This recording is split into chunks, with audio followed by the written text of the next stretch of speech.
Hello everyone, स्वागत है आपका हमारे यूट्यूब के चैनल में। और आज के इस वीडियो में हम लोग डिस्कस करने जा रहे हैं जॉन मिल्टन की एक बहुत ही बढ़िया पोइम को। और पोइम का नाम है ऑन हिज 23rd बर्थडे। तो इस पोइम में क्या दिखाया गया है कि एक आदमी है, वो 23 ईयर का हो जाता है और वो देखता है कि भाई उसने तो लाइफ में अब तक कुछ अचीव नहीं किया है और वो इतना बड़ा भी हो गया है, इतना समय भी बीत गया है और क्या होगा आगे। तो इस तरह से उसके जो दिमाग में नेगेटिव थॉट्स आते हैं, पर बाद में वो अपने जो मन को कैसे समझाता है। तो इस जो पोइम में जॉन मिल्टन ने बताया गया, बहुत ही बढ़िया पोइम है, एक पॉजिटिविटी की पोइम है। कभी जो लाइफ में आप भी निराश हो जाते हो कि भाई जो किसी दूसरे से अपनी लाइफ को कंपैरिजन करने लगते हो कि भाई उसके मार्क्स बढ़िया आए हैं, उसके पास ये है, उसके पास वो है, और नेगेटिव जो थॉट्स आपके दिमाग में आते हैं, तो उस टाइम के लिए ये बहुत ही बढ़िया पोएम है। तो आइए इसकी शुरुआत करते हैं। हाउ सून हैज, यहाँ पे जो ओल्ड इंग्लिश में जो इसका जो हैज जो होता है ना, इसका मतलब होता है हैज। तो आप कभी कंफ्यूज मत होना इससे। How soon hath time the subtle thief of youth. वो बोलता है कि हाउ सून, जैसे जो टाइम है उसको बोलता है सब्टल यानी कि चालाक, थीप क्या होता है, चोर, ऑफ यूथ यानी कि जवानी। जो टाइम है वो क्या है, वो चोर है और उसने क्या चुरा लिया, उसकी जवानी चुरा ली है। Stolen on his wing my 23 and 20th year. वो बोलता है कि जो टाइम है, कितनी जल्दी उस चोर ने, उस चालाक चोर ने मेरी लाइफ के 23 साल चुरा लिए। My hasting days fly on with full career. बोलता है कि माई हेस्टिंग क्या होता है, जल्दी। जब हम किसी को बोलते हैं कि मेक हेस्ट यानी कि जल्दी आओ, तो यहाँ पर भी इसका वही मीनिंग है। माई हेस्टिंग डेज फ्लाई, जो उसके जो दिन है फ्लाई कर रहे हैं, वो उड़ रहे हैं। विद फुल कैरियर का यहाँ पर क्या है, स्पीड, यानी कि जो उसके दिन है वो स्पीड से बीतते जा रहे हैं, यानी कि जो उसकी उम्र है वो ज़्यादा होती जा रही है। But my late spring no bud or blossom शोथ। बोलता है कि परंतु जो मेरी जो स्प्रिंग है, बसंत ऋतु में कोई भी बड नहीं आई है, टहनी नहीं आई है, और ना ही कोई ब्लॉसम्स यानी कि कोई फूल आए। यानी कि अब उसने जो लाइफ में, अभी वो 23 साल का तो हो गया है, परंतु वो ओनली फिजिकल उसकी जो बढ़ा है, ना ही उसने कोई लाइफ में अभी तक अचीव किया है, और ना ही कि वो पूरी तरह से जो मैच्योर हुआ है दिमागी तौर से। इतना जो फिजिकल अपीयरेंस के साथ साथ वो दिमाग भी आता है ना, वो भी आपका एक लाइफ टाइम के बाद वो मैच्योर होता है, वो अभी तक उसके मैच्योरिटी नहीं आई है।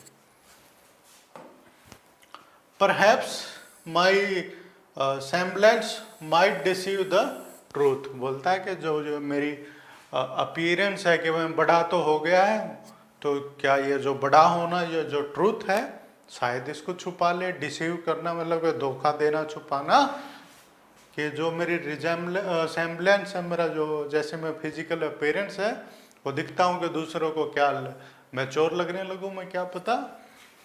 That I to manhood arrived so near. बोलता है कि जो मैं अभी वयस्क होने जा रहा हूँ, मैन होने के कितने ही नज़दीक आ गया हूँ। 23 साल का वो हो गया है।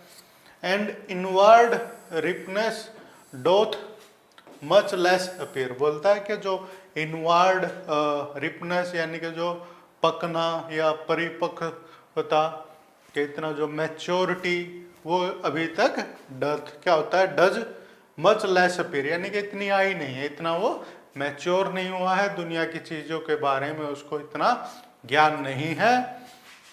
That some more timely happy spirits and death. बोलता है अब यहाँ पे वो कंपैरिजन करने लगता है, जैसे जॉन मिल्टन हो दूसरे पोइट के साथ कंपैरिजन करने लगता है कि जो दूसरे जो पोइट थे वो तो जब 23 साल के थे उन्होंने तो बहुत कुछ अचीव कर लिया था, जैसे ही कि टाइम आया उनका 23 साल का, तो उसी के जैसे टाइम के साथ ही उनके अंदर क्या आ गई, मैच्योरिटी आ गई, राइपनेस आ गई। परंतु मेरे साथ ऐसा नहीं हुआ है, वो अपने आप को अभी इतना मैच्योर नहीं समझता है। यट बी इट लेस और मोर, यहाँ तक तो अब तक तो देखो नेगेटिविटी की बात चल रही थी, नकारात्मकता की बात चल रही थी, यहाँ से क्या आएगी, पॉजिटिविटी। देखना, यट बी इट लेस और मोर और सून और स्लो, बोलता है कि चाहे जो भी हो, चाहे मैच्योरिटी सून आए, जल्दी आए, या बाद में आए, या धीरे आए, या बहुत ही तेजी के साथ आए, it shall be still in strictness measure even. तो बोल रहा है कि जो मैच्योरिटी आएगी ना, ये अपने आप ही आएगी। वो किस पे छोड़ देता है ये बात, भगवान के ऊपर छोड़ देता है। To that same lot however mean or high toward which time lead me and the will of heaven. बोलता है कि यहाँ पर जो टुवर्ड विच, जो मैच्योरिटी, जो लाइफ, उसके जो फ्यूचर होगा, भविष्य होगा, जहाँ पर उसको जो टाइम है, समय है, वो लेके जा रहा है, times lead me will be and the will of God. यह किसकी इच्छा होगी, विल क्या होता है, इच्छा ऑफ हेवन। हेवन के में कौन रहता है, भगवान रहता है। तो यहाँ पर किसकी इच्छा होगी, भगवान की जैसे ही इच्छा होगी, जो उसके जो फेट में लिखा होगा, भाग्य में लिखा होगा, वही उसके साथ होगा। All is if I have grace to use it so. देखिए यहाँ पर क्या बोलता है कि मेरे अंदर जो टैलेंट है, जो भगवान की जो ग्रेस के साथ जो मैं कर सकता हूँ, जो भगवान ने मेरे अंदर काबिलियत दी है, मैं उसका क्या करूँगा, यूज करूँगा, प्रयोग करूँगा। As even in my greatest task master eye. बोलता कि यहाँ पर जो अपने जो टैलेंट है, अपने अंदर की काबिलियत को यूज करके उस भगवान को मैं क्या करूँगा, खुश करूँगा। तो इस तरह से पहले उसके अंदर जो नेगेटिव थॉट्स आते हैं, उसी को ही बाद में वो क्या कर लेता है, पॉजिटिव में कन्वर्ट कर लेता है।